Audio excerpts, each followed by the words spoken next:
I'm Alex Fullerton and I'm the fashion director at Stylist Magazine. I'm a stylist and have had a little bit of journalistic background too.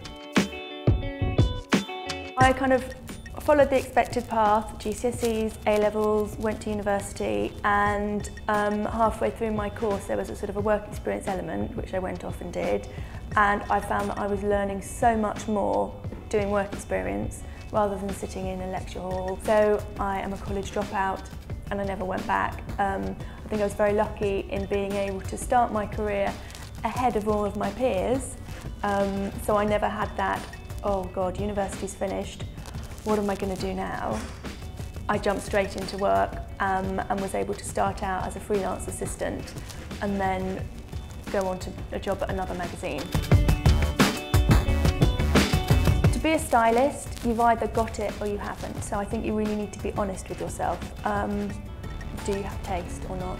And you can't really learn this.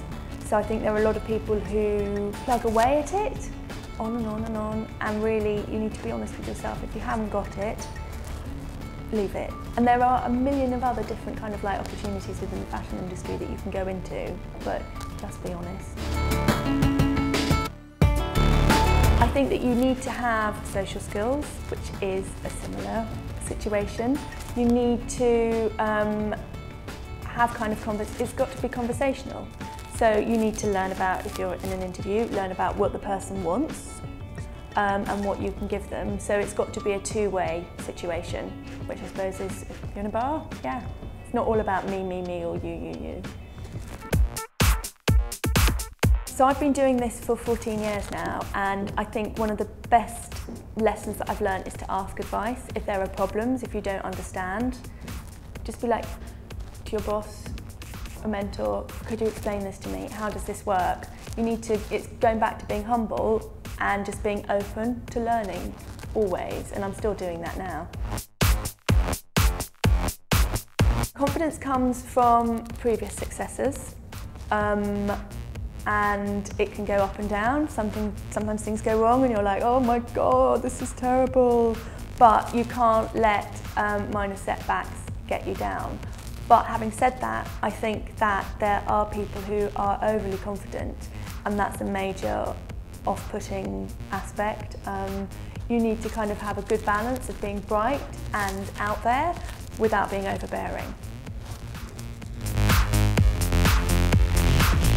I think role model wise, I look to an array of different magazines and different editors and stylists. I know that my career is different from them, and my kind of styling style is different from theirs, but I look to people who've had longevity, and there isn't just one person, but it's people who are kind of industry leaders, but not necessarily the people you would have heard of.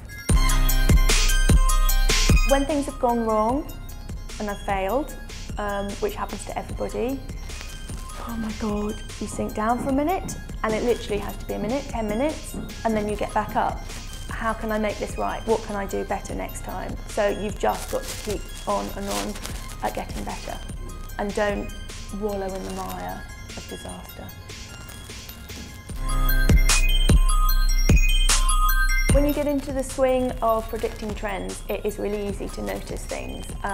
There's the old adage, three's a trend, and if you kind of see three of one thing, then you know that it's going to snowball. It's kind of I go to all of the shows, so I see things on the catwalk, and maybe one person's done houndstooth check and then somebody else has, and then you know that those two designers are really influential, so it's going to appear on the high street, so it's easy to kind of say, this is going to be big. And when you're in the swing of looking out for things and little signs, you really notice them, and you'll be predicting trends all the time. You need to train your eye, and by looking at everything, you will see what's out there and learn.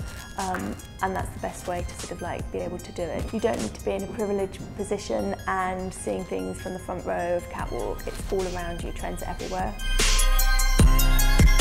You should always be humble at any point of your career ladder, whether you are on your first day of an internship or whether you are a fashion director.